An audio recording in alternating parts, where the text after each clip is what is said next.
सतनाम श्री वाहेगुरु साहब जीओ। सुनिया सत संतोख ज्ञान, सुनिया 68 का स्नान। सुनिया सत संतोख ज्ञान, सुनिया 68 का स्नान। सुनिया पढ़ पढ़ पावह मान, सुनिया लागे सहज ध्यान। नानक भगता सदा विगास, सुनिया दुख पाप का नास। नानक भगता सदा विगास, सुनिया दुख पाप का नास। सुनिया सत संतोख ज्ञान। वाहिगुरु जी का खालसा, वाहिगुरु जी की फतेह। परम सन्मानयोग सतगुरु महाराज दी साजी नवाजी होई। गुरु खालसा सत संगत जीओ, सतगुरु ने अपार बख्शिश की साडे कलयुगी जीवां दे उदार वास्ते। जिथे आओ पावन गुरु स्वरूप धारण कीता है, उथे हमेशा लई सरबत जीवां दी कल्याण वास्ते पावन अमृत रूप इलाही बाणी उचारण कीती। जिस पावन अमृत रूप बाणी दी महिमा अपरपार है। कोई गावे को सुने, कोई करे विचार। को उपदेशै को दृढ़, तिसका होए उधार। गुरबाणी दे नाल जुड़न दे सतगुरु ने कई तरीके सानू समझाए हन। एक ये कोई गावे, कोई संगत विच बैठ के गुरबाणी नू गाउंदा है, भाव गुरबाणी दा कीर्तन करदा है। हजूर ने जिन्नी भी बाणी उचारण कीती, उसनू राग ते काव दे विच गाविया है। राग ते काव ओ कोमल कला हन, जिन्हां दा मनुखी मन ते भी बहुत डूंगा असर पैंदा है। अति इस दे नाल नाल होर पशु पंछियां ते, वनस्पति ते, पौन पानी ते, वायुमंडल ते भी इन्हां चीज़ां दा गहरा असर हुंदा है। इसे लई साहिब सतगुरु सच्चे पातशाह ने हर गुरसिख माई भाई नू ये गल समझाई है। गुरसिखा, जे तू गुरबाणी नाल जुड़ना है ते गुरबाणी नू गाउणा सिख। जदों कोई भी गुरसिख माई भाई गुरबाणी नू गाउंदा है, गुरबाणी नू रसना तो संगीत विच गायन करदा है, और उहदे नाल साडे मन उते बाणी दा डाढा असर हुंदा है। एक तरीका यह है गुरबाणी नू राग दे विच गायन करना, जिसनू आपां कीर्तन कहने हाँ। इस कीर्तन नू सतगुरु ने ਪ੍ਰਧਾਨ ਸਾਧਨ ਆਖਿਆ ਹੈ। ਕਲਯੁਗ ਮਹਿ ਕੀਰਤਨ ਪ੍ਰਧਾਨਾ, ਗੁਰਮੁਖ ਜਪੀਐ ਲਾਇ ਧਿਆਨਾ। ਕਲਯੁਗ ਦਾ ਪ੍ਰਧਾਨ ਸਾਧਨ ਕੀਰਤਨ ਨੂੰ ਕਿਉਂ ਆਖਿਆ ਹੈ? ਇਹਦੇ ਪਿੱਛੇ ਇਹੀ ਇੱਕ ਸਭ ਤੋਂ ਵੱਡਾ ਕਾਰਨ ਹੈ। ਜਦੋਂ ਕੋਈ ਵੀ ਗੁਰਸਿੱਖ ਮਾਈ ਭਾਈ ਸ਼ਰਧਾ ਭਾਵਨਾ ਪਿਆਰ ਦੇ ਨਾਲ ਗੁਰਬਾਣੀ ਨੂੰ ਗਾਉਂਦਾ ਹੈ, ਗੁਰਬਾਣੀ ਦਾ ਕੀਰਤਨ ਕਰਦਾ ਹੈ, ਗੁਣ ਗਾਵਤ ਮਨ ਹਰਿਆ ਹੋਵੇ। ਕੀਰਤਨ ਕਰਨ ਦੇ ਨਾਲ ਮਨ ਹਰਾ ਭਰਾ ਹੋ ਜਾਂਦਾ ਹੈ। ਤੇ ਜਿਹੜਾ ਦੂਸਰੇ ਨੰਬਰ ਤੇ ਕੋਈ ਗਾਵੇ, ਕੋ ਸੁਣੇ, ਕੋਈ ਉਸ ਗੁਰਬਾਣੀ ਨੂੰ ਸੁਣਦਾ ਵੀ ਹੈ, ਕੀਰਤਨ ਨੂੰ ਸੁਣਦਾ ਵੀ ਹੈ, ਉਹਦੇ ਮਨ ਨੂੰ ਵੀ ਖੁਸ਼ੀਆਂ ਤੇ ਖੇੜੇ ਪ੍ਰਾਪਤ ਹੋ ਜਾਂਦੇ ਹਨ।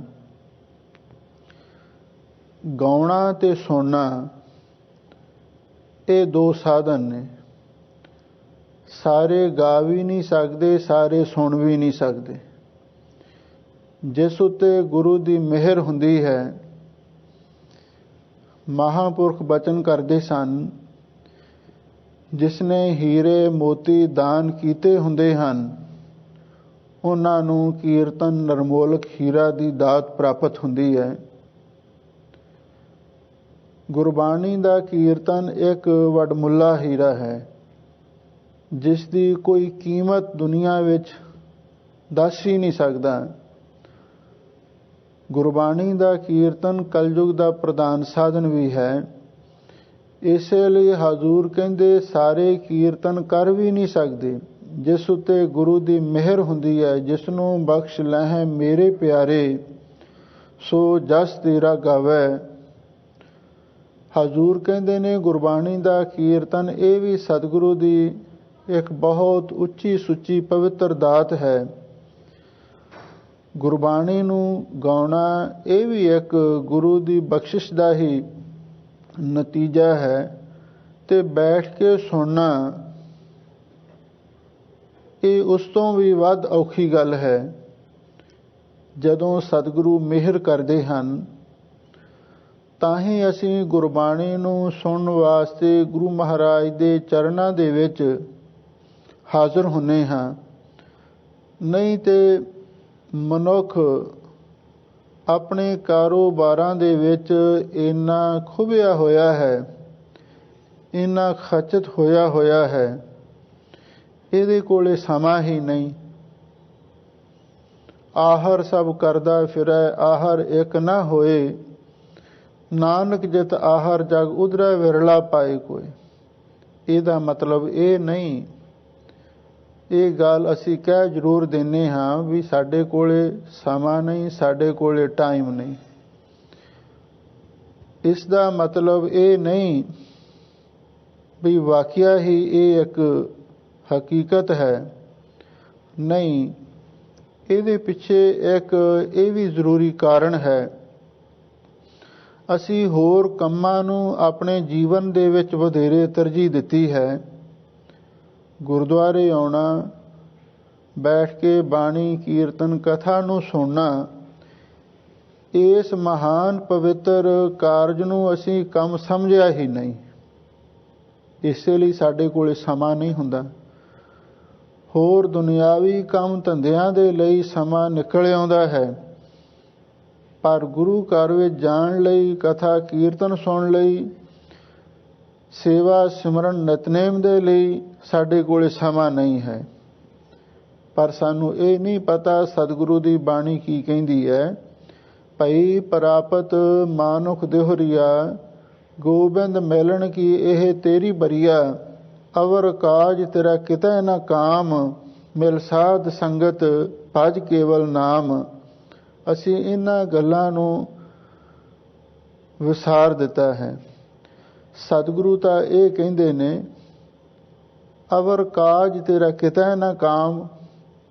ਦੁਨਿਆਵੀ ਕੰਮ ਜਿੰਨੇ ਮਰਜ਼ੀ ਕਰ ਲੈ, ਉਹ ਅੰਤ ਵਿੱਚ ਤੇਰੇ ਕਿਸੇ ਕੰਮ ਨਹੀਂ ਆਉਣਗੇ। ਨਾ ਉਹਨਾਂ ਨੇ ਜਮਾਂ ਤੋਂ ਬਚਾਉਣਾ ਹੈ, ਨਾ ਹੀ ਉਹਨਾਂ ਨੇ ਕੋਈ ਤੇਰੀ ਦਰਗਾਹ ਵਿੱਚ ਸਹਾਇਤਾ ਕਰਨੀ ਹੈ। ਉੱਥੇ ਤਾਂ ਇੱਕੋ ਹੀ ਕੰਮ ਸਹਾਈ ਹੋਣਾ ਹੈ, ਮਿਲ ਸਾਧ ਸੰਗਤ ਭਜ ਕੇਵਲ ਨਾਮ। ਸਾਧ ਸੰਗਤ ਵਿੱਚ ਮਿਲਣਾ ਔਰ ਉੱਥੇ ਬੈਠ ਕੇ ਸਤਿਗੁਰੂ ਦੀ ਪਵਿੱਤਰ ਬਾਣੀ ਨੂੰ ਸੁਣਨਾ ਤੇ ਨਾਲ ਦੀ ਨਾਲ ਸਿਮਰਨ ਕਰਨਾ। ਸਾਧ ਸੰਗਤ ਭਜ ਕੇਵਲ ਨਾਮ, ਇਹ ਤੇਰੇ ਕੰਮ ਆਉਣ ਵਾਲੀਆਂ ਚੀਜ਼ਾਂ ਨੇ, ਪਰ ਅਸੀਂ ਇਹਨਾਂ ਵੱਲੋਂ ਆਪਣਾ ਧਿਆਨ ਹਟਾ ਦਿੱਤਾ ਹੈ। ਅਕਸਰ ਕਈ ਪ੍ਰੇਮੀ ਪੁੱਛ ਲੈਂਦੇ ਹਨ ਕਿ ਬਾਣੀ ਪੜ੍ਹਨ ਦਾ, ਕੀਰਤਨ ਕਰਨ ਦਾ, ਕਥਾ ਕਰਨ ਦਾ ਹੀ ਵਧੇਰੇ ਫਲ ਹੈ ਜਾਂ ਸੁਣਨ ਦਾ ਵੀ ਕੋਈ ਸਾਨੂੰ ਫਲ ਪ੍ਰਾਪਤ ਹੁੰਦਾ ਹੈ। ਧੰਨ ਗੁਰੂ ਨਾਨਕ ਦੇਵ ਮਹਾਰਾਜ ਸੱਚੇ ਪਾਤਸ਼ਾਹ ਆਪ ਨਾਰਾਇਣ ਕਲਾ ਤਾਰ ਜਗ ਮੈਂ ਪਰਵਰਿਓ, ਨਿਰੰਕਾਰ ਆਕਾਰ ਜੋਤ ਜਗ ਮੰਡਲ ਕਰਿਓ। ਨਿਰੰਕਾਰੀ ਸਰੂਪ ਧੰਨ ਗੁਰੂ ਨਾਨਕ ਦੇਵ ਮਹਾਰਾਜ ਸੱਚੇ ਪਾਤਸ਼ਾਹ ਜਪਜੀ ਸਾਹਿਬ ਬਾਣੀ ਦੇ ਅੰਦਰ 4 ਪੌੜੀਆਂ ਦੇ ਅੰਦਰ ਸਰਵਣ ਦਾ ਵੀ ਮਹਾਤਮ ਬਿਆਨ ਕੀਤਾ ਹੈ। ਸੁਣਿਆ ਕਿਵੇਂ ਜਾਵੇ? ਸੁਣਨ ਵਾਸਤੇ ਪਹਿਲਾਂ ਆਪਣੇ ਆਪ ਨੂੰ ਤਿਆਰ ਕਰਨਾ ਪੈਂਦਾ ਹੈ। ਇਹ ਗੱਲ ਕੁਝ ਇਸ ਤਰ੍ਹਾਂ ਦੀ ਹੈ,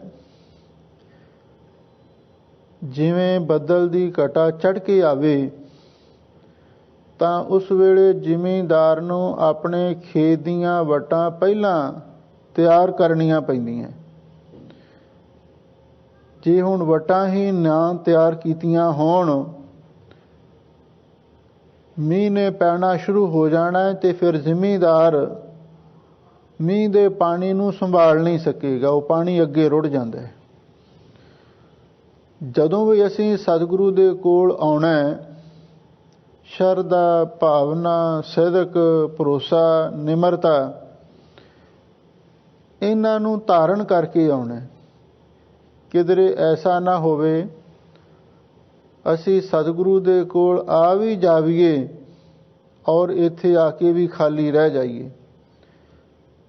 ਜਦੋਂ ਅਸੀਂ ਗੁਰੂ ਮਹਾਰਾਜ ਸੱਚੇ ਪਾਤਸ਼ਾਹ ਦੇ ਦਰਬਾਰ ਦੇ ਵਿੱਚ ਬੈਠ ਕੇ ਸਤਿਗੁਰੂ ਦੀ ਪਵਿੱਤਰ ਬਾਣੀ ਨੂੰ ਸੁਣਦੇ ਹਾਂ, ਇਹਦਾ ਕਿੱਡਾ ਵੱਡਾ ਮਹਾਤਮ ਹੈ, ਉਹਦੇ ਬਾਰੇ ਧੰਨ ਗੁਰੂ ਨਾਨਕ ਦੇਵ ਮਹਾਰਾਜ ਸੱਚੇ ਪਾਤਸ਼ਾਹ ਨੇ 2 ਪੌੜੀਆਂ ਦੇ ਵਿੱਚ ਕੱਲ੍ਹ ਆਪ ਸੰਗਤਾਂ ਵਿਚਾਰ ਸਰਵਣ ਕਰ ਚੁੱਕੇ ਹੋ।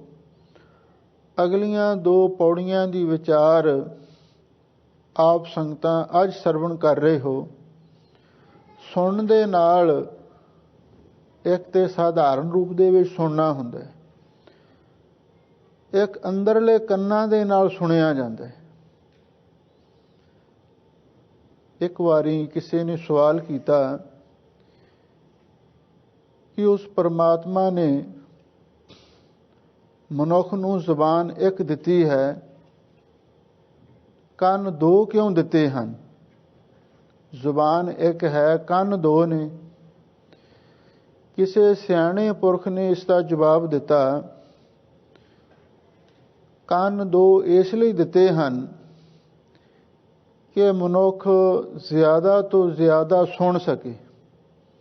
ਜ਼ੁਬਾਨ ਇੱਕ ਤਾਂ ਦਿੱਤੀ ਹੈ ਬਈ ਬੋਲੇ ਘੱਟ, ਸੁਣੇ ਜ਼ਿਆਦਾ, ਇਸ ਲਈ ਜ਼ੁਬਾਨ ਇੱਕ ਤੇ ਕੰਨ 2 ਦਿੱਤੇ ਨੇ। ਇੱਕ ਵਾਰੀ ਸੰਤ ਬਾਬਾ ਆਇਆ ਸਿੰਘ ਜੀ ਸਟੇਜ ਤੇ ਬੈਠ ਕੇ ਕਥਾ ਵਿਚਾਰ ਕਰ ਰਹੇ ਸਨ ਔਰ ਉਹਨਾਂ ਨੇ ਇੱਕ ਸਵਾਲ ਕੀਤਾ ਸਾਹਮਣੇ ਬੈਠੇ ਸਰੋਤਿਆਂ ਵੱਲ, ਕੀ ਤੁਸੀਂ ਇਹ ਦੱਸ ਸਕਦੇ ਹੋ ਕਿ ਪ੍ਰਮਾਤਮਾ ਨੇ ਕੰਨ 2 ਕਿਉਂ ਦਿੱਤੇ ਹਨ? ਇਹ ਮਹਾਂਪੁਰਖਾਂ ਦੀ ਗੱਲ ਸੁਣ ਕੇ ਇੱਕ ਆਦਮੀ ਸੰਗਤ ਵਿੱਚ ਖੜਾ ਹੋਇਆ, ਉਹ ਕਹਿਣ ਲੱਗਾ, ਹਾਂ ਮੈਂ ਦੱਸ ਸਕਦਾ ਹਾਂ, ਪ੍ਰਮਾਤਮਾ ਨੇ ਕੰਨ ਦੋ ਕਿਉਂ ਦਿੱਤੇ ਨੇ। ਆਪ ਆਪਣੀ ਬੁੱਧ ਹੈ ਜੇਤੀ, ਵਰਣਤ ਭਿੰਨ ਭਿੰਨ ਤੋਹਿ ਤੇਤੀ। ਜਿੰਨੀ ਸਮਝ ਵਾਹਿਗੁਰੂ ਕਿਸੇ ਨੂੰ ਦਿੰਦਾ ਉਹਦੇ ਹਿਸਾਬ ਨਾਲ ਹੀ ਉਹ ਉਨੀ ਕੁ ਗੱਲ ਕਰਦਾ। ਹੁਣ ਉਸ ਆਦਮੀ ਨੇ ਆਖਿਆ ਕਿ ਮੈਂ ਦੱਸ ਸਕਦਾ ਹਾਂ ਕਿ ਉਸ ਪ੍ਰਮਾਤਮਾ ਨੇ ਕੰਨ ਦੋ ਕਿਉਂ ਦਿੱਤੇ ਨੇ। ਮਹਾਂਪੁਰ ਕਹਿੰਦੇ, ਭਾਈ ਦੱਸ। ਕਹਿੰਦਾ, ਦੋ ਕੰਨ ਇਸ ਲਈ ਦਿੱਤੇ ਹਨ ਵੀ ਇੱਕ ਕੰਨ ਰਾਹੀਂ ਤੁਸੀਂ ਸੁਣ ਲਓ, ਦੂਜੇ ਕੰਨ ਰਾਹੀਂ ਬਾਹਰ ਕੱਢ ਦਿਓ।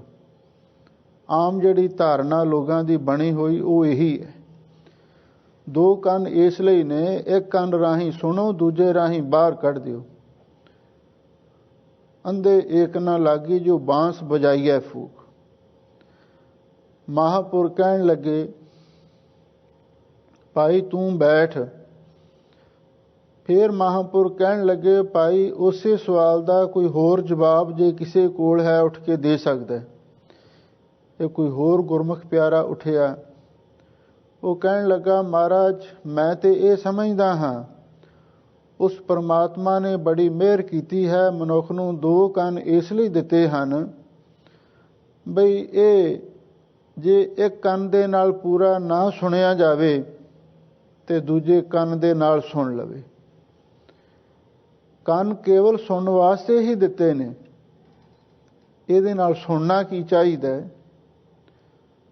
ਧੰਨ ਗੁਰੂ ਅਮਰਦਾਸ ਮਹਾਰਾਜ ਸੱਚੇ ਪਾਤਸ਼ਾਹ ਦੇ ਕਿੰਨੇ ਪਵਿੱਤਰ ਬਚਨ ਹਨ। ਇਹ ਸ਼ਰਵਣੋ ਮੇਰਿਓ, ਸਾਚੈ ਸੁਣਨੈ ਨੂੰ ਪਠਾਏ। ਸਾਚੈ ਸੁਣਨੈ ਨੂੰ ਪਠਾਏ, ਸਰੀਰ ਲਾਏ ਸੁਣੋ ਸਤ ਬਾਣੀ।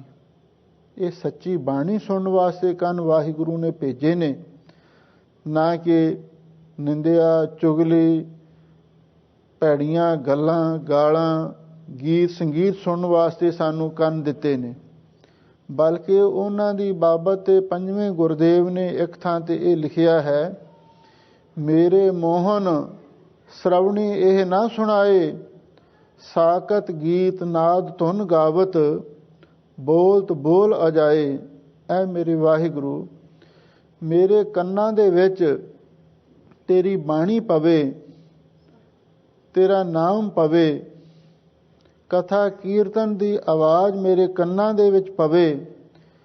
ਕਿਧਰੇ ਐਸਾ ਨਾ ਹੋਵੇ ਜਿਹੜੇ ਸਾਕਤ ਲੋਕ ਨੇ, ਨਾਦ ਧੁਨ ਗਾਵਤ, ਸੰਗੀਤ ਦੀਆਂ ਧੁਨਾਂ ਦੇ ਵਿੱਚ ਬੜੇ ਬੜੇ ਭੈੜੇ ਗੀਤ ਗਾਉਂਦੇ ਹਨ, ਅਸ਼ਲੀਲ ਤੇ ਆਸਾ ਬੋਲੀ ਦੇ ਵਿੱਚ ਉਹ ਬੜਾ ਕੁਝ ਆਖ ਜਾਂਦੇ ਨੇ। ਉਹ ਨਾ ਮੇਰੇ ਕੰਨਾਂ ਦੇ ਵਿੱਚ ਆਵਾਜ਼ ਪੈਣ ਦੇਵੀਂ।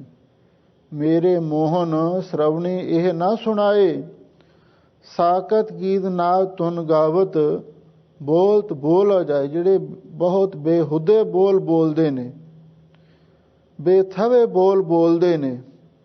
ਕਈ ਵਾਰ ਤੇ ਉਹ ਐਸਾ ਵੀ ਬੋਲ ਜਾਂਦੇ ਨੇ, ਪਰਿਵਾਰ ਦੇ ਵਿੱਚ ਬੈਠ ਕੇ ਸੁਣਨਾ ਵੀ ਔਖਾ ਹੋ ਜਾਂਦਾ ਹੈ। ਇਸੇ ਲਈ ਸਤਿਗੁਰੂ ਕਹਿੰਦੇ ਨੇ, ਇਹ ਗੁਰਸਿੱਖਾ, ਇਹ ਜਿਹੜੇ ਕੰਨ ਨੇ ਤੈਨੂੰ ਬਾਣੀ ਸੁਣਨ ਵਾਸਤੇ ਦਿੱਤੇ ਨੇ। ਇੱਕ ਥਾਂ ਤੇ ਸਤਿਗੁਰੂ ਦੇ ਹੋਰ ਵੀ ਬਚਨ ਆਏ ਨੇ, ਸਾਡੇ ਆਉਣ ਦਾ ਪ੍ਰਯੋਜਨ ਕੀ ਹੈ। ਆਇਓ ਸੁਣਨ ਪੜ੍ਹਨ ਕੋ ਬਾਣੀ।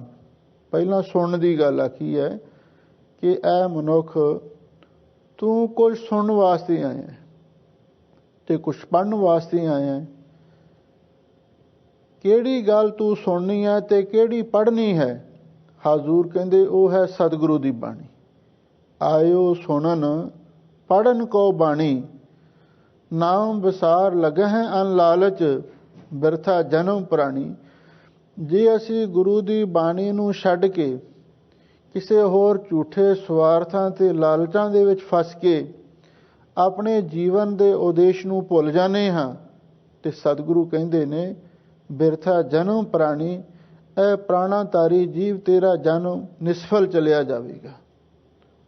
ਹੁਣ ਇੱਥੋਂ ਅੰਦਾਜ਼ਾ ਲਾਓ ਵੀ ਸਤਿਗੁਰੂ ਮਹਾਰਾਜ ਸੱਚੇ ਪਾਤਸ਼ਾਹ ਨੇ ਬਾਣੀ ਸੁਣਨ ਦਾ ਕਿੰਨਾ ਵੱਡਾ ਫਲ ਦਰਸਾਇਆ ਹੈ।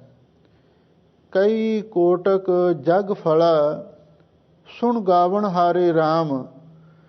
ਜਿਹੜਾ ਭਾਈ ਪ੍ਰੇਮ ਦੇ ਨਾਲ, ਇਕਾਗਰਤਾ ਦੇ ਨਾਲ ਬੈਠ ਕੇ ਸਤਿਗੁਰੂ ਦੀ ਬਾਣੀ ਨੂੰ ਸੁਣਦਾ ਹੈ ਤੇ ਉਹਨੂੰ ਕਈ ਕਰੋੜਾਂ ਜੱਗਾਂ ਦੇ ਫਲ ਪ੍ਰਾਪਤ ਹੋ ਜਾਂਦੇ ਨੇ।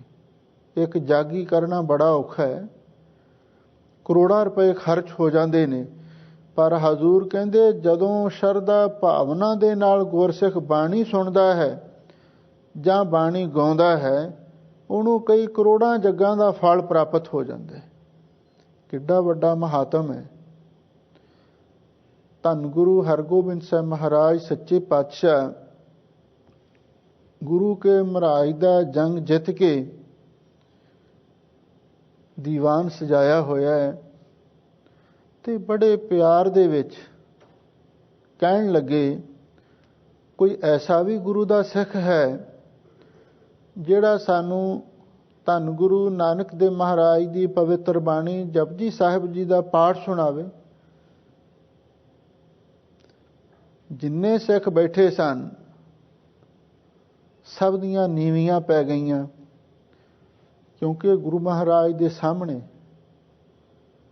ਸੰਗਤ ਦੇ ਵਿੱਚ ਪਹਿਲੀ ਵਾਰ ਬੋਲਣਾ ਬਹੁਤ ਔਖਾ ਹੁੰਦਾ ਹੈ। ਸਾਹਿਬ ਸਤਿਗੁਰੂ ਸੱਚੇ ਪਾਤਸ਼ਾਹ ਕਹਿਣ ਲੱਗੇ, ਕੋਈ ਹੈ ਅਜਿਹਾ ਸਿੱਖ ਗੁਰੂ ਨਾਨਕ ਦਾ ਪਿਆਰਾ ਜਿਹੜਾ ਗੁਰੂ ਨਾਨਕ ਦੀ ਬਾਣੀ ਜਪਜੀ ਸਾਹਿਬ ਸਾਨੂੰ ਸੁਣਾਵੇ। ਇੱਕ ਗੁਰਸਿੱਖ ਜਿਸ ਉੱਤੇ ਸੱਚਮੁੱਚ ਹੀ ਗੁਰੂ ਨਾਨਕ ਸਾਹਿਬ ਜੀ ਦੀ ਕਿਰਪਾ ਸੀ, ਉੱਠ ਕੇ ਖੜਾ ਹੋਇਆ। ਉਸ ਦਾ ਨਾਮ ਸੀ ਭਾਈ ਗੋਪਾਲਾ। ਉਹਨੇ ਹੱਥ ਜੋੜੇ ਕਹਿਣ ਲੱਗਾ, ਸੱਚੇ ਪਾਤਸ਼ਾਹ ਜੇ ਆਪ ਜੀ ਦੀ ਕਿਰਪਾ ਹੋਵੇ ਤਾਂ ਮੈਂ ਆਪ ਜੀ ਨੂੰ ਜਪਜੀ ਸਾਹਿਬ ਬਾਣੀ ਸੁਣਾ ਸਕਦਾ ਹਾਂ। ਉਹਨੇ ਵੀ ਪਹਿਲਾਂ ਕਿਰਪਾ ਦੀ ਯਾਚਨਾ ਕੀਤੀ। ਮਾਣ ਦੇ ਨਾਲ ਕੁਝ ਨਹੀਂ ਮਿਲਦਾ, ਦਰਗਹਿ ਮਾਣ ਨਿਮਾਣਾ ਪਾਵੇ।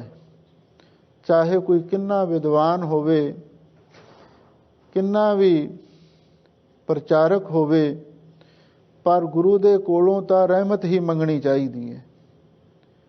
ਹੁਣ ਉਹ ਸਿੱਖ ਨੇ ਆਖਿਆ, ਸੱਚੇ ਪਾਤਸ਼ਾਹ ਤੁਹਾਡੀ ਰਹਿਮਤ ਹੋਵੇ, ਤੁਹਾਡੀ ਮਿਹਰ ਹੋਵੇ ਤਾਂ ਮੈਂ ਬਾਣੀ ਸੁਣਾ ਸਕਦਾ ਹਾਂ। ਮੇਰੀ ਪੀਰੀ ਦੇ ਮਾਲਕ ਧੰਨ ਗੁਰੂ ਹਰਗੋਬਿੰਦ ਸਾਹਿਬ ਮਹਾਰਾਜ ਸੱਚੇ ਪਾਤਸ਼ਾਹ ਬੜੇ ਪ੍ਰਸੰਨ ਹੋਏ। ਇੱਕ ਉੱਚਾ ਆਸਨ ਤਿਆਰ ਕੀਤਾ। ਆਪ ਸਤਿਗੁਰੂ ਤਖਤ ਤੇ ਸ਼ੋਭਤ ਸਨ।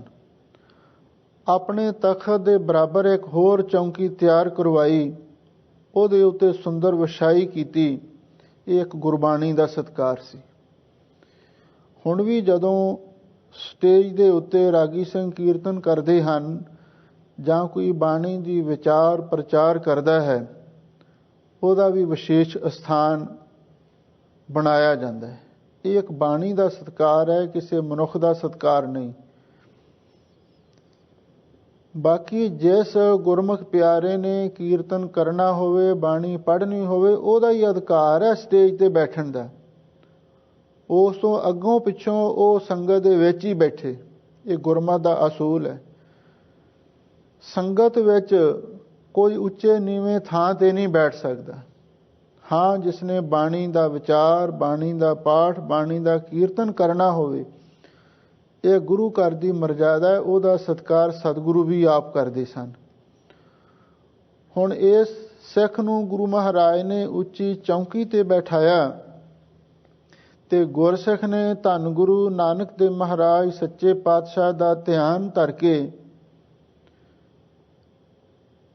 ਸਤਿਨਾਮ ਵਾਹਿਗੁਰੂ ਉਚਾਰਨ ਕਰਕੇ ਜਪਜੀ ਸਾਹਿਬ ਜੀ ਦਾ ਪਾਠ ਆਰੰਭ ਕਰ ਦਿੱਤਾ। ਇੱਕ ਓੰਕਾਰ ਸਤਿਨਾਮ ਕਰਤਾ ਪੁਰਖ ਨਿਰਭਉ ਨਿਰਵੈਰ ਅਕਾਲ ਮੂਰਤ ਅਜੂਨੀ ਸੈਭੰ ਗੁਰ ਪ੍ਰਸਾਦ ਜਪ ਆਦ ਸੱਚ ਜੁਗਾਦ ਸੱਚ ਹੈ ਪੀ ਸੱਚ ਨਾਨਕ ਹੋਸੀ ਪੀ ਸੱਚ। ਗੁਰਸਿੱਖ ਨੇ ਇੰਨੀ ਇਕਾਗਰਤਾ ਨਾਲ ਤੇ ਇੰਨੀ ਲੈ ਦੇ ਵਿੱਚ ਤੇ ਰਵਾਨਗੀ ਦੇ ਵਿੱਚ ਪਾਠ ਕੀਤਾ। ਧੰਨ ਗੁਰੂ ਹਰਗੋਬਿੰਦ ਸਾਹਿਬ ਮਹਾਰਾਜ ਸੱਚੇ ਪਾਤਸ਼ਾਹ ਅਸ਼ ਅਸ਼ ਕਰ ਉਠੇ। ਇੰਨਾ ਮਨ ਸਤਿਗੁਰੂ ਮਹਾਰਾਜ ਦਾ ਪ੍ਰਸੰਨ ਹੋਇਆ। ਮਨ ਹੀ ਮਨ ਦੇ ਵਿੱਚ ਸਤਿਗੁਰੂ ਵਿਚਾਰ ਕਰਨ ਲੱਗੇ। ਇਸ ਗੁਰਸਿੱਖ ਨੇ ਬੜੇ ਪਿਆਰ ਦੇ ਨਾਲ ਪਾਠ ਸਾਨੂੰ ਸੁਣਾਇਆ ਹੈ, ਸੁਣਾ ਰਿਹਾ ਹੈ। ਇਸ ਦੇ ਅਵਜਾਨੇ ਦੇ ਵਿੱਚ ਇਹਨੂੰ ਕੀ ਦਿੱਤਾ ਜਾਵੇ। ਮਨ ਹੀ ਮਨ ਦੇ ਵਿੱਚ ਸਤਿਗੁਰੂ ਇਸ ਗੱਲ ਦੀ ਵਿਚਾਰ ਕਰ ਰਹੇ ਹਨ। ਸਾਰੇ ਬ੍ਰਹਿਮੰਡ ਵੱਲ ਨਜ਼ਰ ਮਾਰ ਕੇ ਦੇਖੀ, ਜਿਸ ਨੂੰ ਦੁਨੀਆ ਦਾ ਰਾਜ ਵੀ ਦੇ ਦਿੱਤਾ, ਇਹ ਵੀ ਬਾਣੀ ਦੇ ਸਾਹਮਣੇ ਤੁੱਛ ਹੈ। ਰਾਜ ਨਾ ਚਾਹੋ ਮੁਕਤ ਨਾ ਚਾਹੋ ਮਨ ਪ੍ਰੀਤ ਚਰਨ ਕਮਲਾਰੇ। ਜੇ ਉਹਨੂੰ ਮੁਕਤੀ ਵੀ ਦੇ ਦਿੱਤੀ, ਉਹ ਵੀ ਇਸ ਬਾਣੀ ਦੇ ਮੁਕਾਬਲੇ ਤੇ ਕੁਝ ਨਹੀਂ। ਜੇ ਦੀਨ ਦੁਨੀਆ ਦੇ ਸਾਰੇ ਸੁੱਖ ਇਸ ਦੀ ਝੋਲੀ ਵਿੱਚ ਵੀ ਪਾ ਦਈਏ, ਤਾਂ ਵੀ ਬਾਣੀ ਦਾ ਮੁਕਾਬਲਾ ਨਹੀਂ। ਸਾਹਿਬ ਸਤਿਗੁਰੂ ਸੱਚੇ ਪਾਤਸ਼ਾਹ ਮਨ ਹੀ ਮਨ ਵਿੱਚ ਸੋਚ ਰਹੇ ਹਨ। ਆਖੀਰ ਜਦੋਂ ਬਾਣੀ ਸੰਪੂਰਨ ਹੋਣ ਤੇ ਚਲੀ ਗਈ, ਸਤਿਗੁਰੂ ਨੇ ਆਪਣੇ ਮਨ ਦੇ ਵਿੱਚ ਇਹ ਫੈਸਲਾ ਕੀਤਾ, ਇਸ ਜਪਜੀ ਸਾਹਿਬ ਬਾਣੀ ਦੇ ਮਹਾਤਮ ਦੇ ਸੰਬੰਧ ਵਿੱਚ ਹੋਰ ਤੇ ਕੋਈ ਦੁਨੀਆ ਤੇ ਦਰਗਾਹ ਦੀ ਵਸਤੂ ਪੁੱਜ ਨਹੀਂ ਸਕਦੀ। ਇਹ ਗੁਰੂ ਨਾਨਕ ਸਾਹਿਬ ਜੀ ਦਾ ਤਖਤ ਗੁਰਤਾ ਗੱਦੀ ਸਾਡੇ ਕੋਲ ਹੈ, ਤੇ ਅਸੀਂ ਇਹੀ ਇਸ ਗੁਰਸਿੱਖ ਨੂੰ ਦੇ ਦੇਈਏ। ਇਹੀ ਇਸ ਬਾਣੀ ਦਾ ਸਹੀ ਸਨਮਾਨ ਤੇ ਸਹੀ ਸਤਿਕਾਰ ਹੈ। ਸਾਹਿਬ ਸਤਿਗੁਰੂ ਸੱਚੇ ਪਾਤਸ਼ਾਹ ਜਦੋਂ ਗੁਰਸਿੱਖ ਗਿਆਨ ਖੰਡ ਮੈਂ ਗਿਆਨ ਪ੍ਰਚੰਡ ਤਿੱਥੈ ਨਾਦ ਬਨੋਦ ਕੋਡ ਆਨੰਦ ਇਸ ਪੌੜੀ ਤੇ ਪਹੁੰਚਿਆ, ਸਤਿਗੁਰੂ ਆਪਣੇ ਪਲੰਘ ਤੋਂ ਹੇਠਾਂ ਉਤਰਨ ਲਈ ਤਿਆਰ ਹੋ ਗਏ। ਸਤਿਗੁਰੂ ਨੇ ਚੌਂਕੜਾ ਖੋਲ੍ਹਿਆ ਤੇ ਜਦੋਂ ਗੁਰਸਿੱਖ ਪਾਠ ਕਰੀ ਜਾ ਰਿਹਾ ਸੀ ਤੇ ਉਹਦਾ ਧਿਆਨ ਸਤਿਗੁਰੂ ਵੱਲ ਅਚਾਨਕ ਚਲਿਆ ਗਿਆ। ਕਹਿਣ ਲੱਗਾ, ਮੈਂ ਤੇ ਬੜੀ ਸ਼ਰਧਾ ਭਾਵਨਾ ਦੇ ਨਾਲ ਸਤਿਗੁਰੂ ਨੂੰ ਪਾਠ ਸੁਣਾ ਰਿਹਾ ਹਾਂ, ਤੇ ਹੁਣ ਪਾਠ ਭੋਗ ਦੇ ਨੇੜੇ ਜਾ ਪਹੁੰਚਿਆ ਤੇ ਗੁਰੂ ਮਹਾਰਾਜ ਉੱਠ ਕੇ ਕਿਧਰੇ ਜਾਣ ਲੱਗੇ ਨੇ। ਕਿਧਰੇ ਐਸਾ ਨਾ ਹੋਵੇ ਮੈਂ ਗੁਰੂ ਮਹਾਰਾਜ ਦੀ ਪ੍ਰਸੰਨਤਾ ਤੋਂ ਵਾਂਝਾ ਹੀ ਰਹਿ ਜਾਵਾਂ। ਕਿਉਂ? ਇਹਨੇ ਪਹਿਲਾਂ ਆਪਣੇ ਮਨ ਦੇ ਵਿੱਚ ਇਹ ਸੰਕਲਪ ਕੀਤਾ ਸੀ, ਜੇ ਸਤਿਗੁਰੂ ਮੇਰੇ ਤੇ ਦਿਆਲ ਹੋਏ ਤੇ ਮੈਂ ਸਤਿਗੁਰੂ ਦੇ ਕੋਲੋਂ 5 ਘੋੜੇ ਆਏ ਸਨ, ਬੜੇ ਕੀਮਤੀ ਸੁੰਦਰ ਘੋੜੇ ਸਨ। 4 ਘੋੜੇ ਗੁਰੂ ਮਹਾਰਾਜ ਨੇ ਸਿੱਖ ਸੂਰਮਿਆਂ ਨੂੰ ਬਖਸ਼ਿਸ਼ ਕਰ ਦਿੱਤੇ ਸਨ, 1 ਘੋੜਾ ਬਾਕੀ ਰਹਿੰਦਾ ਸੀ। ਇਹਦੇ ਮਨ ਦੇ ਵਿੱਚ ਇਹ ਇੱਛਾ ਫੁਰ ਗਈ, ਬਈ ਜੇ ਸਤਿਗੁਰੂ ਮੇਰੇ ਤੇ ਪ੍ਰਸੰਨ ਹੋਏ, ਮੈਂ ਸਤਿਗੁਰੂ ਦੇ ਕੋਲੋਂ ਉਹ ਘੋੜਾ ਮੰਗਾਂਗਾ। ਇਹ ਗੁਰਸਿੱਖ ਸੋਚਣ ਲੱਗਿਆ, ਬਈ ਗੁਰੂ ਮਹਾਰਾਜ ਤੇ ਕਿਧਰੇ ਉੱਠ ਕੇ ਜਾ ਰਹੇ ਨੇ, ਕਿਧਰੇ ਐਸਾ ਨਾ ਹੋਵੇ ਮਨ ਕੀ ਮਨ ਹੀ ਮਾਹੇ ਰਹੀ, ਮੇਰੇ ਮਨ ਦੀ ਮਨ ਦੇ ਵਿੱਚ ਹੀ ਰਹਿ ਜਾਵੇ। ਸਾਹਿਬ ਸਤਿਗੁਰੂ ਸੱਚੇ ਪਾਤਸ਼ਾਹ ਘਟ ਘਟ ਕੀ ਅੰਤਰ ਕੀ ਜਾਣਤ ਭਲੇ ਬੁਰੇ ਕੀ ਪੀਰ ਪਛਾਨਤ, ਗੁਰਸਿੱਖ ਦੇ ਮਨ ਦੀ ਅਵਸਥਾ ਨੂੰ ਸਮਝ ਕੇ ਫਿਰ ਚੌਂਕੜਾ ਮਾਰ ਕੇ ਤਖਤ ਤੇ ਬੈਠ ਗਏ ਤੇ ਗੁਰਸਿੱਖ ਨੂੰ ਇਸ਼ਾਰਾ ਕੀਤਾ, ਤੂੰ ਪਾਠ ਕਰੀ ਚੱਲ। ਅਖੀਰ ਗੁਰਸਿੱਖ ਨੇ ਸ਼ਲੋਕ ਪੜ੍ਹਿਆ। ਜਪਜੀ ਸਾਹਿਬ ਦੇ ਪਾਠ ਦੀ ਸਮਾਪਤੀ ਹੋਈ। ਜਿਨੀ ਨਾਮ ਤੇ ਆਇਆ ਗਏ ਮਸਕਤ ਕਾਲ, ਨਾਨਕ ਤੇ ਮੁਖ ਉਜਲੇ ਕੀਤੀ ਛੁੱਟੀ ਨਾਲ। ਜਦੋਂ ਇੰਨਾ ਕਹਿ ਕੇ ਗੁਰਸਿੱਖ ਨੇ ਸੀਸ ਨਵਾਇਆ ਤੇ ਗੁਰੂ ਮਹਾਰਾਜ ਸੱਚੇ ਪਾਤਸ਼ਾਹ ਕਹਿਣ ਲੱਗੇ, ਗੁਰਸਿੱਖਾ ਅਸੀਂ ਤੇਰੇ ਤੇ ਬਹੁਤ ਪ੍ਰਸੰਨ ਹਾਂ, ਮੰਗ ਜੋ ਮੰਗਣਾ। ਭਾਈ ਗੋਪਾਲੀ ਨੇ ਹੱਥ ਜੋੜੇ, ਕਹਿਣ ਲੱਗਾ, ਸੱਚੇ ਪਾਤਸ਼ਾਹ ਪਹਿਲਾਂ ਆਪ ਜੀ ਕਿਰਪਾ ਕਰਕੇ ਇਹ ਦੱਸੋ, ਜਪਜੀ ਸਾਹਿਬ ਦੇ ਪਾਠ ਦੇ ਦਰਮਿਆਨ ਹੀ ਆਪ ਆਪਣੇ ਤਖਤ ਤੋਂ ਉੱਠਣ ਲਈ ਤਿਆਰ ਹੋ ਗਏ, ਇਹਦਾ ਕੀ ਕਾਰਨ ਸੀ? ਧੰਨ ਗੁਰੂ ਹਰਗੋਬਿੰਦ ਸਾਹਿਬ ਮਹਾਰਾਜ ਸੱਚੇ ਪਾਤਸ਼ਾਹ ਕਹਿਣ ਲੱਗੇ, ਭਾਈ ਗੁਰਸਿੱਖਾ ਅਸੀਂ ਤੇਰੇ ਮੁਖ ਤੋਂ ਇਸ ਪਵਿੱਤਰ ਬਾਣੀ ਦਾ ਪਾਠ ਸੁਣ ਕੇ ਇੰਨੇ ਪ੍ਰਸੰਨ ਹੋਏ, ਇੰਨੇ ਨਿਹਾਲ ਹੋਏ, ਸਾਡਾ ਤਨ ਵੀ ਮਨ ਵੀ ਗੁਰੂ ਦੀ ਬਾਣੀ ਤੋਂ ਕੁਰਬਾਨ ਜਾ ਰਿਹਾ ਸੀ। ਜੇ ਤੂੰ ਇਕਾਗਰਤਾ ਦੇ ਨਾਲ ਕਿਧਰੇ ਸੰਪੂਰਨ ਪਾਠ ਕਰ ਦਿੰਦਾ ਤੇ ਅੱਜ ਤੂੰ ਧੰਨ ਗੁਰੂ ਨਾਨਕ ਦੇਵ ਮਹਾਰਾਜ ਦੀ ਗੱਦੀ ਦਾ ਵਾਰਸ ਹੋਣਾ ਸੀ। ਅਸੀਂ ਇਸ ਲਈ ਉੱਠਣ ਦੀ ਤਿਆਰੀ ਕਰ ਰਹੇ ਸਾਂ ਵੀ ਜਦੋਂ ਇਸ ਗੁਰਸਿੱਖ ਨੇ ਜਪਜੀ ਸਾਹਿਬ ਜੀ ਦੇ ਪਾਠ ਦਾ ਭੋਗ ਪਾਇਆ, ਸੰਪੂਰਨਤਾ ਕੀਤੀ, ਤਾਂ ਇਹਨੂੰ ਗੁਰਤਾ ਗੱਦੀ ਹੀ ਗੁਰੂ ਨਾਨਕ ਦਾ ਤਖਤ ਹੀ ਬਖਸ਼ਿਸ਼ ਕਰ ਦੇਣਾ। ਜਦੋਂ ਇਹ ਗੱਲ ਭਾਈ ਗੋਪਾਲੇ ਨੇ ਸੁਣੀ ਤੇ ਹੋਰ ਸੰਗਤਾਂ ਨੇ ਝਟ ਸਤਿਗੁਰੂ ਮਹਾਰਾਜ ਦੇ ਚਰਨਾਂ ਤੇ ਸਿਰ ਰੱਖ ਦਿੱਤਾ, ਬੇਨਤੀ ਕੀਤੀ, ਸੱਚੇ ਪਾਤਸ਼ਾਹ ਮੈਂ ਇਸ ਦੇ ਕਾਬਲ ਨਹੀਂ। ਤਖਤ ਰਾਜਾ ਸੋ ਬਹਿ ਜੇ ਤਖਤ ਲਾਇਕ ਹੋਈ। ਇਸ ਗੁਰਤਾ ਦੇ ਤਖਤ ਤੇ ਉਹੀ ਬੈਠ ਸਕਦਾ ਹੈ ਜਿਸ ਉੱਤੇ ਅਕਾਲ ਪੁਰਖ ਦੀ ਧੁਰ ਦਰਗਾਹ ਤੋਂ ਹੀ ਬਖਸ਼ਿਸ਼ ਹੋਵੇ। ਇਹ ਕੋਈ ਜੱਦੀ ਪੁਸ਼ਤੀ ਤੇ ਜਾਂ ਮੌਰੂਸੀ ਹੱਕ ਤੇ ਹੈ ਨਹੀਂ। ਇਹ ਤੇ ਗੁਰੂ ਦੀ ਰਹਿਮਤ ਤੇ ਅਕਾਲ ਪੁਰਖ ਦੀ ਬਖਸ਼ਿਸ਼ ਦਾ ਹੀ ਇੱਕ ਨਤੀਜਾ ਹੁੰਦਾ ਹੈ। ਸਾਹਿਬ ਸਤਿਗੁਰੂ ਸੱਚੇ ਪਾਤਸ਼ਾਹ ਕਹਿਣ ਲੱਗੇ, ਅੱਛਾ ਹੁਣ ਤੂੰ ਦੱਸ ਤੇਰੀ ਕੀ ਇੱਛਾ ਹੈ। ਕਹਿਣ ਲੱਗਾ, ਸੱਚੇ ਪਾਤਸ਼ਾਹ ਮੇਰਾ ਜੀ ਕਰਦਾ ਹੈ ਕੋਈ ਸੌਦਾਗਰ ਸਿੱਖ ਤੁਹਾਡੇ ਕੋਲੇ 5 ਘੋੜੇ ਲੈ ਕੇ ਆਇਆ ਸੀ, ਇੱਕ ਘੋੜਾ ਤਬੇਲੇ ਵਿੱਚ ਖੜਾ ਹੈ ਤੇ ਕਿਰਪਾ ਕਰਕੇ ਉਸ ਘੋੜੇ ਦੀ ਦਾਤ ਮੈਨੂੰ ਬਖਸ਼ਿਸ਼ ਕਰ ਦਿਓ। ਸਤਿਗੁਰੂ ਮੇਹਰਾਂ ਦੇ ਘਰ ਆਏ, ਕਹਿਣ ਲੱਗੇ, ਗੁਰਸਿੱਖਾ ਤੂੰ ਤੇ ਬਹੁਤ ਛੋਟੀ ਮੰਗ ਮੰਗੀ ਹੈ। ਕੇਵਲ ਘੋੜਾ ਜਪਜੀ ਸਾਹਿਬ ਜੀ ਦੀ ਕੋਈ ਕੀਮਤ ਨਹੀਂ। ਬਾਣੀ ਦਰਗਾਹੀ ਬਾਣੀ ਹੈ, ਇਹਦੇ ਨਾਲ ਤੇ ਬਹੁਤ ਕੁਝ ਮਿਲ ਸਕਦਾ ਹੈ ਜੇ ਕੋਈ ਭਾਵਨਾ ਨਾਲ ਪ੍ਰੇਮ ਦੇ ਨਾਲ ਇਸ ਨੂੰ ਪੜ੍ਹੇ। ਬ੍ਰਹਮ ਗਿਆਨ ਦੀ ਪ੍ਰਾਪਤੀ, ਸੱਚਖੰਡ ਦੀ ਪ੍ਰਾਪਤੀ, ਅਕਾਲ ਪੁਰਖ ਦੇ ਦਰਸ਼ਨ ਦੀਦਾਰੇ ਹੋ ਸਕਦੇ ਨੇ। ਤੂੰ ਤੇ ਬੜੀ ਛੋਟੀ ਚੀਜ਼ ਮੰਗੀ ਹੈ। ਭਾਈ ਗੋਪਾਲਾ ਜਿੰਨੀ ਇੱਕ ਸਮਝ ਸੀ ਉਸ ਨੇ ਉਹ ਗੱਲ ਕੀਤੀ।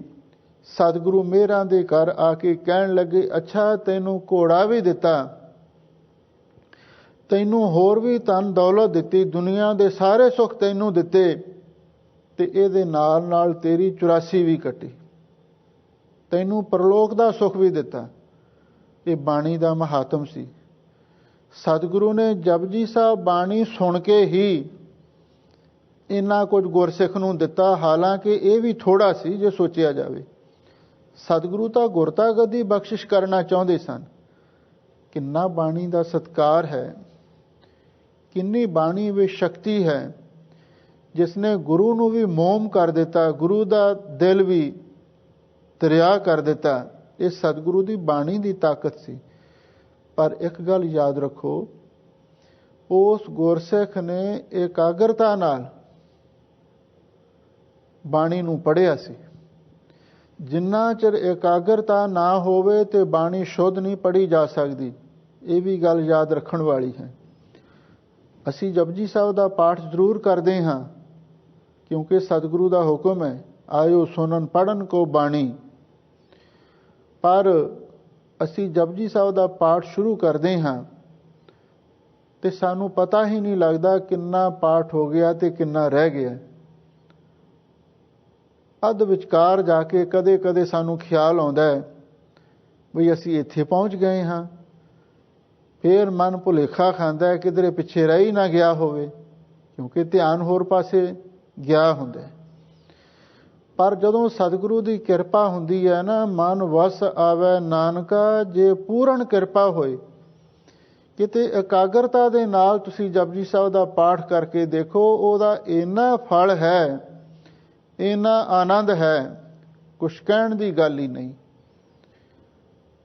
ਜਦੋਂ ਸਾਡਾ ਮਨ ਹੋਰ ਪਾਸੇ ਨਿਕਲ ਜਾਂਦਾ ਹੈ ਨਾ ਪਾਠ ਕਰਦਿਆਂ, ਇਹ ਨਹੀਂ ਹੈ ਵੀ ਤੁਹਾਡਾ ਹੀ ਨਿਕਲਦਾ ਹੈ, ਇਹ ਸਾਰਿਆਂ ਦਾ ਹੀ ਪਹਿਲਾਂ ਭਜਦਾ ਹੀ ਹੈ ਬਾਹਰ ਨੂੰ। ਕਬਹੂ ਜੀਰਾ ਉਬ ਚੜ੍ਹਤ ਹੈ, ਕਬਹੂ ਜਾਏ ਪਿਆਲੇ, ਲੋਭੀ ਜੀਰਾ ਥਿਰ ਨ ਰਹਿਤ ਹੈ, ਚਾਰੇ ਕੁੰਟਾਂ ਭਾਲੇ। ਧੰਨ ਗੁਰੂ ਨਾਨਕ ਦੇਵ ਮਹਾਰਾਜ ਨੇ ਪਿੱਛੇ ਆਖਿਆ ਸੀ, ਗਾਵੀਐ ਸੁਣੀਐ ਮਨ ਰਖੀਐ ਭਾਓ। ਗੁਰਮੁਖੋ ਜਦੋਂ ਗੁਰਬਾਣੀ ਨੂੰ ਪੜ੍ਹਦੇ ਹੋ ਜਾਂ ਗਾਉਂਦੇ ਹੋ ਜਾਂ ਬੈਠ ਕੇ ਸੁਣਦੇ ਹੋ, ਗੱਲ ਸੁਣਨ ਦੀ ਚੱਲ ਰਹੀ ਹੈ, ਤੇ ਮਨ ਰਖੀਐ ਭਾਓ, ਤੇ ਉਸ ਵੇਲੇ ਬਾਣੀ ਦਾ ਭਾਵ ਆਪਣੇ ਮਨ ਵਿੱਚ ਟਿਕਾਓ।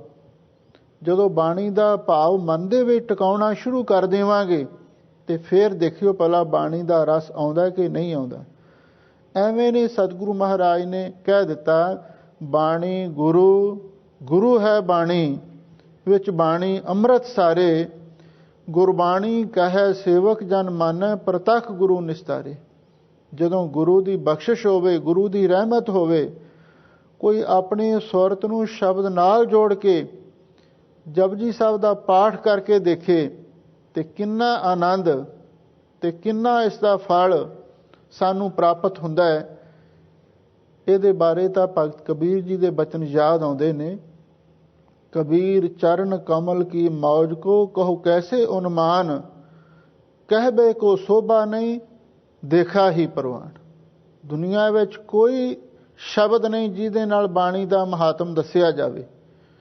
ਠੀਕ ਹੈ, ਯਤਨ ਕੀਤੇ ਜਾਂਦੇ ਨੇ, ਪਰ ਸਤਿਗੁਰੂ ਕਹਿੰਦੇ ਨੇ ਜਿਹੜਾ ਇਸ ਬਾਣੀ ਨੂੰ, ਇਹ ਬਾਣੀ ਜੋ ਜੀਅ ਹੋ ਜਾਣੇ, ਅੰਦਰੋਂ ਜਿਹੜਾ ਬਾਣੀ ਨਾਲ ਪਿਆਰ ਕਰੇ, ਤਿਸ ਅੰਤਰ ਰਵੈ ਹਰ ਨਾਮਾ, ਉਹਦੇ ਅੰਦਰ ਨਾਮ ਦੀ ਰੌ ਚੱਲ ਪੈਂਦੀ ਹੈ ਤੇ ਉਹਨੂੰ ਇੰਨਾ ਆਨੰਦ। ਤੇ ਫਿਰ ਉਹ ਅਵਸਥਾ ਜਿਵੇਂ ਸੁਣ ਰਹੇ ਹੋ ਨਾ, ਨਾਨਕ ਭਗਤਾਂ ਸਦਾ ਵਿਗਾਸ, ਸੁਣਿਆ ਦੁਖ ਪਾਪ ਕਾ ਨਾਸ, ਇਹ ਅਵਸਥਾ ਉਹਨਾਂ ਨੂੰ ਭਾਈ ਪ੍ਰਾਪਤ ਹੁੰਦੀ ਹੈ। ਧੰਨ ਗੁਰੂ ਨਾਨਕ ਤੇ ਮਹਾਰਾਜ ਸੱਚੇ ਪਾਤਸ਼ਾਹ ਸਾਨੂੰ ਸਰਵਣ ਦਾ ਮਹਾਤਮ ਸਮਝਾ ਰਹੇ ਨੇ। ਹੁਣ ਅਗਲੀ ਪੌੜੀ ਦੇ ਵਿੱਚ ਜੋ ਜੋ ਗੁਰਸਿੱਖ ਮਾਈ ਭਾਈ ਸ਼ਰਧਾ ਭਾਵਨਾ ਦੇ ਨਾਲ ਸਤਿਗੁਰੂ ਦੀ ਬਾਣੀ ਨੂੰ ਸੁਣਦਾ ਹੈ, ਸਤਿਗੁਰੂ ਦੇ ਉਪਦੇਸ਼ ਨੂੰ ਸੁਣਦਾ ਹੈ ਅਤੇ ਗੁਰੂ ਦੇ ਮੁਖ ਤੋਂ ਦੀਖਿਆ ਮੰਤਰ ਸਰਵਣ ਕਰਦਾ ਹੈ, ਉਹਨੂੰ ਕਿਹੜੀਆਂ ਕਿਹੜੀਆਂ ਹੋਰ ਦਾਤਾਂ ਪ੍ਰਾਪਤ ਹੁੰਦੀਆਂ, ਲੋ ਉਹਦੇ ਬਾਰੇ ਸਾਹਿਬ ਸਤਿਗੁਰੂ ਸੱਚੇ ਪਾਤਸ਼ਾਹ ਅੱਗੇ ਬਿਆਨ ਕਰ ਰਹੇ ਹਨ। ਆਪ ਸੰਗਤਾਂ ਪ੍ਰੇਮ ਦੇ ਨਾਲ ਸੁਣੋ ਤੇ ਇੱਕ ਵਾਰੀ ਪਿਆਰ ਦੇ ਨਾਲ ਆਖੋ, ਸਤਨਾਮ ਸ੍ਰੀ ਵਾਹਿਗੁਰੂ ਸਾਹਿਬ ਜੀਓ।